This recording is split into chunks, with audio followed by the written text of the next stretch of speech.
দেখবেন, চোর ডাকাত ছিনতাইকারী দেখবেন, সন্ত্রাসী দেখবেন, চাঁদাবাজ দেখবেন, তাদেরকে ঘেরাও করে পাকড়াও করে আমাদেরকে তথ্য দিবেন।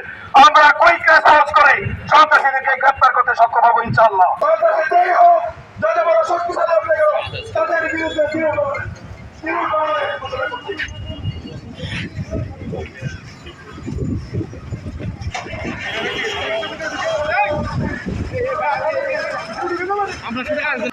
আপনাদের এলাকায় পাড়ায় মহল্লায় যারা দর্শন গণদর্শন করে চাঁদাবাজি করে